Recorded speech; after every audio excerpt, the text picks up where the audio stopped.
mo ní right láti máa sọ̀rọ̀ Ifẹ̀. Now ibi tí ẹ ti mọ̀ ipa Aláàfin Ọ̀wọ̀ Adé wọn ò mọ nǹkan tí wọ́n ṣe, wọn ò mọ ìtàn, ó yẹ kí wọ́n fi ara balẹ̀ kó má bàa tì wọ́n pa. Ayá tiẹ̀ dédì kan wọ́n á lè yọ ṣọ́ọ̀kì yẹn lẹ́sẹ̀. Aláàfin nílò láti fura. Èèyàn ọ̀dẹ̀ kì í kọ́ tiẹ̀ mọ́ tiẹ̀, ìwà tó wà nínú Aláàfin Aláàfin wù jáde. Wọ́n lọ sí ìlú Ọ̀fà, wọ́n lọ pa ìtàn kan nílùú Ọ̀fà. Wọ́n sọ fún Ọlọ́fà wípé Ọ̀yọ́ ló ní Ọ̀fà, Ọ̀fà ló ní Ọ̀yọ́. Wọ́n nítorí prince kan ló wá láti ìlú Ọ̀yọ́ tó wá tẹ ìlú Ọ̀fà dó. Ọlọ́fà fara ẹ̀gbẹ́ mọ̀ pé àwọn ọmọ ìtàn wọ́n ní ìtumọ̀ ẹ̀ ni wípé ìtàn táláàfin sọ yẹn F9 ìtàn ni. Ìgbà tí a tẹ ìlú Ọ̀fà dó, ìlú Ọ̀yọ́ yìí wọn ò tí tẹ̀ dó. Ìlú Ọ̀yọ́ wọn ò tí tẹ̀ dó nígbà tá a tẹ ìlú Ọ̀fà. Ìlú Ọ̀yọ́ ìgbà náà àgọ́dọ̀ Ọ̀yọ́ tán wà yìí, ìgbà náà ṣẹ̀ tẹ̀ dó. ọ̀rọ̀ yìí ò yé ni mọ́ o, ojoojúmọ́ là ń gbọ́ oríṣiríṣi ìtàn nípa ìlú Ọ̀yọ́, Ilé-Ifẹ̀ àti àwọn ìlú tó tara Ilé-Ifẹ̀ àti ìlú Ọ̀yọ́ jáde. Sẹ́yìn náà gbọ́ eléyìí tí kábíyèsí Aláàfin tìlú Ọ̀yọ́ Ọba Abímbọ́lá Akeem Ọ̀wọ̀ Adé eléyìí tí wọ́n sọ lásìkò tí wọ́n ṣe àbẹ̀wò ìkíni sí kábíyèsí Ọlọ́fà ti Ọ̀fà ní ìpínlẹ̀ Kwara lọ́jọ́sí sẹ́ẹ̀rọ́tísẹ́ gbàgbé. Mo mú wá fún yín, mo mú àbọ̀ ìkíni náà mo mú wá fún yín. Ṣùgbọ́n ọ̀rọ̀ tí kábíyèsí Aláàfin tìlú Ọ̀yọ́ Ọba Abímbọ́lá Akeem Ọ̀wọ̀ Adé ẹlẹ́wọ̀ ẹ̀tù ọba tí fọba jẹ, ọ̀rọ̀ tí kábíyèsí Aláàfin tìlú Ọ̀yọ́ sọ láàfin Ọlọ́fà tìlú Ọ̀fà tí wọ́n sọ nípa ìlú Ọ̀fà àti ìlú Ọ̀yọ́, òní oníkálukú ti ń gbàbí ẹni gbàgbá ọtí, tí oníkálukú sì ń fi ọ̀rọ̀ àti ìwòye tí wọ́n sọwọ́ lórí ọ̀rọ̀ tí kábíyèsí Aláàfin tìlú Ọ̀yọ́ sọ yìí. Ṣèbí ẹ ti mọ̀ wá lórí ìkànnì yìí pé tá a bá gbọ́ ohun tá a bá rí náà la máa mú wá fún yín. A ṣègbè lẹ́yìn ẹnìkankan, lẹ́yìn ìlú kan, lẹ́yìn ẹ̀sìn kan tàbí lẹ́yìn ẹgbẹ́ kankan. Ìtí ń lọ ohun tó ń ṣẹlẹ̀ náà la máa mú wá fún yín. Ìyẹn tó bá sì tẹ̀ wá lọ́wọ́ òun náà ni àmọ́ mú wá tẹ́rìí wà fún tá a rí tá a gbọ́ tá a lè fìdí ẹ̀ múlẹ̀, òun náà la máa mú wá. Tẹ́ ẹ bá sì gbàgbé, tẹ́ ẹ bá rántí pé mo máa ń sọ lórí ìkànnì yìí pé ojú ọ̀tọ̀ọ̀tọ̀, ìwòye ọ̀tọ̀ọ̀tọ̀ lóníkálukú fi máa ń wo ọ̀rọ̀ àti ìṣẹ̀lẹ̀ tó bá ń ṣẹlẹ̀ nílùú. Ojú tẹ̀mí ó fi wò lè yàtọ̀ sí tiyín, ojú tẹ̀yìn ó fi wò lè yàtọ̀ sí tẹlòmíì. Bọ́ọ̀lù ń ṣe dálé ayé nìyẹn. Lára àwọn tí wọ́n ti ń fi ọ̀rọ̀ àti ìwòye tí wọ́n hàn eléyìí táwa rí ni o. Òun náà ni mo fẹ́ mú wá fún yín.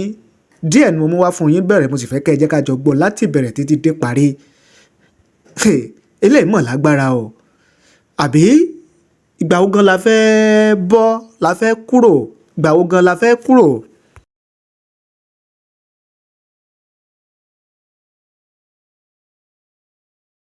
Ìgbà wo gan la wá fẹ́ kúrò lórí ọ̀rọ̀ Ọ̀yọ́ àti Ilé-Ifẹ̀ yìí, àti láti máa pa ìtànkítàn tí ò rí bẹ́ẹ̀, tí èso òdodo.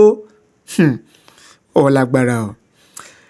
Ọ̀rọ̀ tí arákùnrin yìí náà sọ, ilé tí mo fẹ́ mú wáyé, ara wọn tí wọ́n tako ọ̀rọ̀ tiẹ̀ náà, bẹ́ẹ̀ ni ara wọn tí wọ́n tako tán ní irọ́ funfun báláwo lòun náà ń pa pé tó náà sọ ò lẹ́sẹ̀ ńlẹ̀ pé kò rí bẹ́ẹ̀. Ẹ gbọ́ níbo làwa lọ, ìwà lòdodo èwo lòótọ́ ọ̀rọ̀. Ṣe rí wípé kọ́bẹ̀ Èdùmàrè kó wa yọ lórí eléyìí tí ó wà ńlẹ̀ yìí ni. Kọ́rọ̀ mi ó mọ́ pọ̀ jù, ẹ jẹ́ àjọ gbọ́, ẹ jẹ́ àjọ wò láti bẹ̀rẹ̀ títí dé parí. Tá a bá wá gbọ́ tán, tá a bá wò tán, kẹ́ ẹ wá jẹ́ kí n mọ èrò àti ìwòye titi yín lórí rẹ̀. Ó yá, ẹ jẹ́ á lọ, ẹ jẹ́ àjọ gbọ́. Sọ pé ìtàn tí àwa ń sọ wọ́n ní a manipulate ẹ̀ ni, ṣùgbọ́n mo máa ń sọ pé orí social media yìí tá a bá tiẹ̀ gbàgbé, ẹni tó máa ń sọ ọ̀rọ̀ tó bá gbàgbé àmọ́ nǹkan tó ti wà lórí social media kò lè wọlé láéláé, ó máa wà ń bẹ̀ títí ayérayé ni. Ó yẹ yìí nìsín. Mo sọ̀rọ̀ nípa Ọ̀yọ́ pẹ̀lú Ààrẹ Ọ̀nà Kakanfò níjọ́sí, wọ́n ní irọ́ ni mò ń pa. Mo sọ̀rọ̀ nípa agbára Ọ̀yọ́, ibi tí agbára Ọ̀yọ́ dé ní ìgbà yẹn, àmọ́ wọ́n ní irọ́ ni mo pa. Lájí Abbas lónìí tí mo sọ fún yín wípé ìgbà tó bẹ̀rẹ̀ ìtàn, Lájí Abbas ò mọ ìtàn nípa ìwáṣẹ̀ ìlú kankan, kò mọ̀ ìtàn àwọn jagunjagun, òun ni Lájí Abbas mọ̀. bírú àwọn ìtàn bíi Kúrúnmí, Ògèdèngbé, Lísàbí nǹkan kan báwọn àwọn nǹkan tí Ládi Abbas tó mọ̀ nìyẹn, lẹ́yìn ẹ̀ kò mọ̀ nǹkan kan mọ́. then ṣe rí àwọn ẹ̀sìn mùsùlùmí tó má ẹ̀sìn wọn yẹn kì í jẹ́ kí wọ́n lè sọ òótọ́. irú ìlú tá a bá tẹ̀dó ní ìsìn, ẹ wo irú ìlú Ṣakí ní ìsìn tó jẹ́ wípé Ògún ló tẹ ìlú ibẹ̀ yẹn. tí mùsùlùmí bá máa jáde wọ́n á sọ fún yín pé Kùránì náà fi tẹ̀lú yẹn. ó yẹ yín ní ìsìn oríkì ibi bẹ̀ tán pé Ògún rọ bàbá nǹkan kan báwọn tẹ́ ẹ bá ní kí mùsùlùmí wá kì í wọ́n máa Ògún yẹn wọ́n máa bá yín yọ orúkọ ẹ̀ kúrò. àwọn ìtàn ìṣẹ̀ǹbáyé wa wọ́n ti ṣetán láti bàjẹ́, wọ́n ti ṣetán láti bà gbogbo ẹ̀ láti bàjẹ́ kanlẹ̀kanlẹ̀.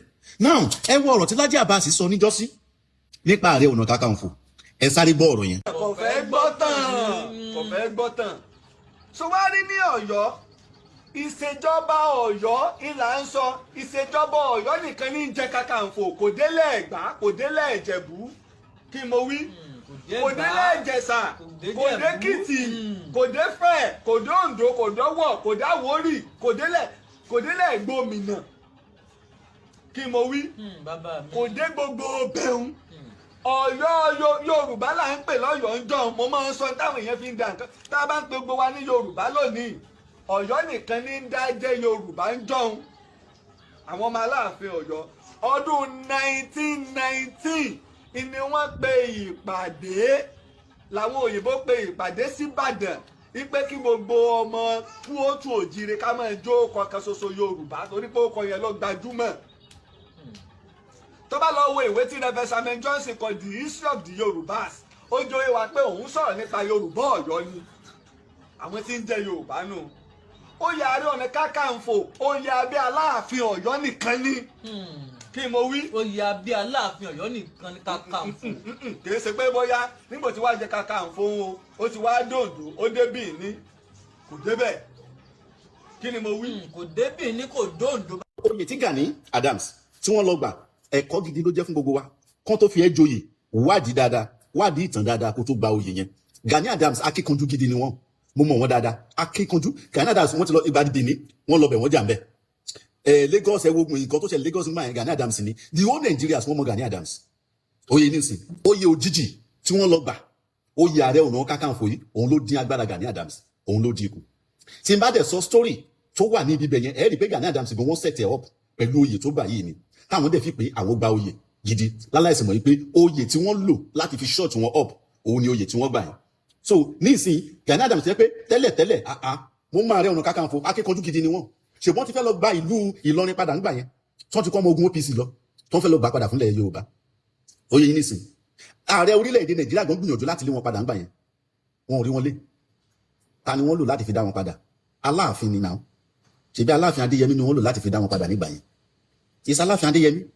so ìdí nìyẹn tí mo sọ fún yín wípé oyè Ààrẹ Ọ̀nà Kakanfò kì í ṣoyè ọmọdé, kì í ṣoyè ọmọdé àtọ́, ṣùgbọ́n kò sí lábẹ́ Oǹdó, kò sí lábẹ́ Èkìtì, kò dé Èkìtì, kò dé Oǹdó, kò dé Ẹ̀gbá, kò dé Ìjẹ̀bú, kò dé Èkó, bó ṣe rí nìyẹn. now ọ̀rọ̀ tẹ́ ẹ gbọ́ yìí, ẹ gbọ́ wípé ó ní oyè Ààrẹ Ọ̀nà Kakanfò tí Ọ̀yọ́ ń jẹ, kò dé Oǹdó, kò dé Ẹ̀gbá, kò dé Èkìtì, ó dárúkọ ẹ̀bẹ̀ yẹn àwọn ibi tí Ọ̀yọ́ yẹn oyè Ààrẹ Ọ̀nà Kakanfò yẹn tó dé, ó wà in between Ọ̀yọ́ àti Ìlọrin fún ara rẹ̀. mo sọ níjọ́sí wípé up to now Ọ̀yọ́ yìí wà lábẹ́ Ìlọrin, ẹ lọ investigate ìtàn tí mo sọ yìí, Ọ̀yọ́ they are still under Ìlọrin up to now. ẹ̀yin ẹ wá béèrè wípé Ọ̀yọ́ tó ń pariwo empire yìí, ṣé Ọ̀yọ́ ń bẹ tó wà ń bẹ yẹn, ṣé wọn ò sọ ìṣàkọlẹ̀ fún Ìlọrin rí? ṣé wọn ò sọ ìṣàkọlẹ̀ fún ìlú Ìbàdàn rí? Ìbàdàn ló ní last empire, Ìbàdàn máa claim ilẹ̀, Ìbàdàn tó ní last empire wọn ò máa kó àwọn ọmọ ọlọ́mọ lọ ṣòwò ẹrú, Ọ̀yọ́ ló ń kó àwọn ọmọ. and influence of bàbá ẹ̀ which is Ọ̀rànmíyàn òun ni wọ́n fi wọ Aláàfin nígbà yẹn tó wá ń claim nísìnyí pé òun lòun ní agbára. ó yẹ yín nísìn bí wọ́n ṣe change stories òun lẹ rí yẹn o. ẹ wá ní Ọọ̀ni ó fẹ́ yan Ààrẹ Ọ̀nà Kakanfò of Oòduà ló kárí ayé, òun ni ògo àgbáyé tẹ́ ẹ̀ bá mọ̀, not Yorùbá. ó yẹ yín nísìn Yorùbá pé à ń bá yín jẹ́ orúkọ Yorùbá kò sí ìbànújẹ́ kan níbẹ̀. ìgbà tá a dẹ̀ ti ń dá orúkọ Yorùbá yẹn agbára ẹ̀ kò wá sí lọ́wọ́ ẹ̀ mọ́, kò wáyé k'Aláàfin wá jáde kó wá sọ wípé àwọn làwọn ní right láti máa jẹ oyè tó bá ti cover Yorùbá. so ẹ wá sọ fún wa wípé àwọn ọba tó kù figurehead ni wọ́n ní, àwọn Ìwí Adó, Déjì of Àkúrẹ́, àwọn ọba jàǹkànjàǹkàn wọn yẹn, Ọlọ́ta of Ọ̀tà, àkárìgbò alákíọ̀fẹ́ gbá àwùjalẹ̀ nǹkan kan wọ̀nyẹn ẹ̀ ń sọ fún wa wípé figure head ni wọ́n jẹ́. Olúbàdàn lè ìjòyè ṣe mọ̀ wípé Báṣọ̀run ti ìlú Ìbàdàn ṣe mọ̀ wípé ó ju Ààrẹ Ọ̀nà Kakanfò tí ìlú Ọ̀yọ́ yàn. Ẹ lọ béèrè oyè Báṣọ̀run nílùú Ìbàdàn ó ju oyè Ààrẹ Ọ̀nà Kakanfò ìlú Ọ̀yọ́ lọ. Tẹ́ ẹ bá gbọ́ ìtàn a máa fi ìtàn balẹ̀ fún yín kẹ́ ẹ bá lè mọ̀ láti jẹ́ kẹ́ mọ̀ pé agbára Ọ̀yọ́ kò ní nǹkan kan wọn ò ní agbára kankan. Àwọn ìlú Ọ̀yọ́ wọ̀nyí wọ́n máa ń pa gbogbo story àti ìbẹ̀rẹ̀ pẹ̀pẹ̀ ẹni tó bá mọ Ọ̀yọ́ á mọ̀ pé dìde táwa ọ̀dọ́ ta dìde ní kí o kì í ṣọmọ Ilé Ifẹ̀ bọ́ ọmọ Alẹ́ Ifẹ̀ ni mí. Ẹni tó bá mọ̀ tún máa Alẹ́ Ifẹ̀ ó máa yé dáadáa á mọ̀ wípé Ilé Ifẹ̀ tá à ń sọ yìí o gbogbo wa pátá la ní agbo ilé síbẹ̀. Alẹ́ Ifẹ̀ àti Oǹdó àti Èkìtì àti Ọ̀yọ́ tí wọ́n ń sọ yìí àti Ìbàdàn àti kìíní títí dé Ghana Syria lóhùn kankan wọ̀nyẹn gbogbo wọn wọ̀nyẹn Alẹ́ Ifẹ̀ ni. Oyè bẹ́ẹ̀ is Alẹ́ Ifẹ̀. Ṣùgbọ́n ilé àwọn Alẹ́ Ifẹ̀ òun ni Ilé Ifẹ̀ tá à ń rí lónìí. So tí Èkìtì bá débẹ̀ tó bá débẹ̀ wà á rí agbo ilé ẹ̀ níbẹ̀ tí Oǹdó bá débẹ̀ á rí agbo ilé tiẹ̀ níbẹ̀. Oyè yín bẹ́yẹn òun á fi pè ní ilé àwọn Alẹ́ Ifẹ̀ òun ni a sọ di Ilé Ifẹ̀ lónìí. So kẹ́lẹ́ bá mi pé mo ní right láti máa sọ̀rọ̀ Ifẹ̀. Now ibi tí ẹ ti mọ̀ ipa Aláàfin Ọ̀wọ́adé wọn ò mọ nǹkan tí wọ́n ṣe wọn ò mọ ìtàn ó yẹ kí wọ́n fi ara balẹ̀ kó má bàa tì wọ́n pa. Aya tiẹ̀ débì kan wọ́n á lè yọ ṣọ́ọ̀kì yẹn lẹ́sẹ̀ Aláàfin nílò láti fura. Èèyàn ọ̀dẹ̀ kì í kọ́ tiẹ̀ mọ́ tiẹ̀ ìwà tó wà nínú Aláàfin wù jáde. Wọ́n lọ sí ìlú Ọ̀fà wọ́n lọ pa ìtàn kan nílùú Ọ̀fà wọ́n sọ fún Ọlọ́fà wípé Ọ̀yọ́ ló ní Ọ̀fà Ọ̀fà ló ní Ọ̀yọ́ wọ́n nítorí prince kan ló wá láti ìlú Ọ̀yọ́ tó wá tẹ ìlú Ọ̀fà dó. Ọlọ́fà fara ẹ̀gbẹ́ mọ̀ pé àwọn ọmọ ìtàn wọ́n ní ìtumọ̀ ẹ̀ ní wípé ìtàn táláàfin sọ yẹn F9 ìtàn ni. Ìgbà tí a tẹ ìlú Ọ̀fà dó ìlú Ọ̀yọ́ yìí wọn ò tí tẹ̀ dó ìlú Ọ̀yọ́ wọn ò tí tẹ̀ dó nígbà tá a tẹ ìlú Ọ̀fà ìlú Ọ̀yọ́ ìgbà náà àgọ́dọ̀ Ọ̀yọ́ tán wáyé ìgbà náà ṣẹ̀ tẹ̀ dó. Ọ̀yọ́ empire tí wọ́n sọ yìí ọ̀rọ̀ míyàn fara ẹ̀ kò mọ̀ nǹkan tó jẹ́ Ọ̀yọ́ náà ṣọ́nà míyàn mọ̀ nǹkan tó jẹ́ Ọ̀yọ́ ni ọ̀rọ̀ míyàn mọ̀ nǹkan tó jẹ́ Ọ̀yọ́ náà ta ni the first Aláàfin ní àgọ́dọ̀ Ọ̀yọ́ tí wọ́n wáyé ṣebí Ààrẹ Àtìbà ni ṣebí Aláàfin Àtìbà ni ṣebí òun ni the first Aláàfin ní Ọ̀yọ́ tí wọ́n wáyé. So why tẹ́ ẹ̀ fi wá máa sọ fún wa wípé prince kan ló dìde níbẹ̀ tó lọ tẹ̀lú Ọ̀fà ẹ rí pé irọ́ lẹ̀ ń pa yín tẹ́ ẹ̀ bá mọ ìtàn ẹ lọ mọ ìtàn mi ò sílé láti jọ́sí òun ni ò jẹ́ kí n sọ̀rọ̀ so tẹ́ ẹ̀ bá mọ ìtàn ẹ lọ mọ ìtàn dáadáa ó yẹ yín nìsín. So Lájí Abbas mo fẹ́ máa tún àwọn irọ́ wọn kankan nínú ìtàn tí wọ́n pa mo fẹ́ máa tún síta. Àtijọ́ tí Lájí Abbas ti wá lọ ń ṣiṣẹ́ pẹ̀lú Ọ̀yọ́ wọ́n lọ sí Ilé Ifẹ̀ bọ̀ Ilé Ifẹ̀ wọ́n tẹ́ bá lọ sí Ilé Ifẹ̀ tẹ́ bá fẹ́ lọ gba ìtàn Ilé Ifẹ̀ wọ́n máa ń ṣèwádìí wọ́n máa ń dáfá tí Ifá bá ti ní wọn ò gbọdọ̀ fún ẹ wọn ò lè mú ẹwọ ìyàrá tó yẹ kó mú ẹwọ láti mọ ìtàn wọn ò lè mú ẹwọ lára ṣùgbọ́n tí Ifá bá ti ní kó fi hàn ẹ́ wọ́n máa mú ẹwọ ìyàrá yẹn wọ́n dẹ̀ máa sọ àwọn ìtàn yẹn fún ẹ. Ó yẹ yín nìsín Lájí Abbas lọ Ilé Ifẹ̀ nígbà tó wọ́n kódà wọ́n ti nǹkan tó yẹ kó ṣe ó ti ṣe wọ́n ti dá fún ti everything. Ó yẹ yín nìsín ìgbà tó wọ́n fẹ́ wọ kíní yẹn wọ́n wá béèrè lọ́wọ́ Ifá wá ní wọn gbọdọ̀ fi hàn kankan so wọn ò fi nǹkan kan hàn Lájí Abbas ìgbà tí Ifẹ̀ kọ̀ tí wọ́n wá fi history wọn hàn òun Lájí Abbas fi wá bọ́ sórí ayélujára tó wá ń sọ játijàti yánmọ̀yánmọ̀ tó wá bẹ̀rẹ̀ sí ní sọ against Ilé Ifẹ̀. Ó yẹ yín nìsín Ọ̀yọ́ ni Lájí Abbas ń ṣiṣẹ́ fún. Àwọn kan lọ sórí ètò ẹ̀ wọ́n béèrè ìtàn kan lọ́wọ́ rẹ̀ ó lóun ò mọ̀ máa gbé jáde ẹ̀ mọ̀ ìpínlẹ̀ Lájí Abbas ń pa. Ẹ wá wo ọ̀rọ̀ tó wá sọ níbí nísìn tó ní Ààrẹ Ọ̀nà Kakanfò tó sọ bí tó yẹ ká àwa náà sọ fún yín wípé Aláàfin tí wọ́n pariwo yìí Ọ̀yọ́ empire tí wọ́n pariwo yìí Yorùbá tí wọ́n pariwo yìí kò dé Oǹdó kò dé Èkìtì. Tí Ọọ̀ni bá ṣe yan Ààrẹ Ọ̀nà Kakanfò ilẹ̀ Yorùbá òun ló ṣẹ̀ṣẹ̀ dé Oǹdó ló ṣẹ̀ṣẹ̀ dé Èkìtì ló ṣẹ̀ṣẹ̀ dé Ẹ̀gbá òun lẹ fi rí pé Aláké fi ti lọ yan Ààrẹ Ọ̀nà Kakanfò ti ìlú Ẹ̀gbá. So Ààrẹ Ọ̀nà Kakanfò Oòduà ilẹ̀ Oòduà tí Ọọ̀ni bá ṣe yàn àwọn láwọn máa kọ̀ǹtró Ààrẹ Ọ̀nà Kakanfò ti Ẹ̀gbá Ààrẹ Ọ̀nà Kakanfò ti Oǹdó Ààrẹ Ọ̀nà Kakanfò ti Èkìtì Ààrẹ Ọ̀nà Kakanfò ti Iléṣà àwọn láṣà máa kọ̀ǹtró wọn.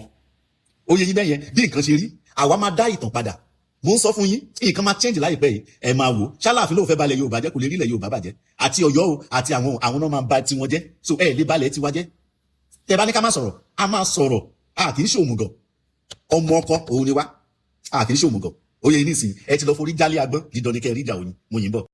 Mo kí gbogbo ojú tí wò mí ti ń gbọ́ mi jákèjádò orígun mẹ́rẹ̀ẹ̀rin àgbáyé orúkọ mi ni ambassador Àkànfẹ́ Ìwò tí mo jẹ́ agbẹnusọ fún iléeṣẹ́ X2 Ultimate Herbal International Limited níléeṣẹ́ wa bí láti màmọ̀ dájú nǹkan kan tí eléyìnbó ń pè ní health is wealth ìlera lọ́rọ̀ kì í ṣàfẹnujẹ́ nìkan tá a bá ń gbọ́ ọ̀nì sétí torí gbogbo lọ́gbọ̀n àwọn èèyàn ni wọ́n ń kojú àìsàn tí a pè ní ìfúnpá gíga ìdí nìyí tí iléeṣẹ́ X2 Ultimate Herbal fi ṣètò oògùn ìfúnpá gíga fún ní powder àti ní olómi kò tán síbẹ̀ oògùn ìtọ̀ ṣúgà ó wà ní iléeṣẹ́ X2 Ultimate Herbal International Limited ní powder àti ní olómi òun náà lẹ̀ ń wò yìí oògùn ọ̀pẹ́ ẹ̀yìn wà tí a ti ṣe lọ́jọ̀ fún ẹni tó bá ń kojú ọ̀pẹ́ ẹ̀yìn torí gẹ́gẹ́ bí ìṣòro iléeṣẹ́ wa níbí ní oògùn ẹ̀ tó lè bá wọn tán rẹ̀ lójú ọgbọ́n.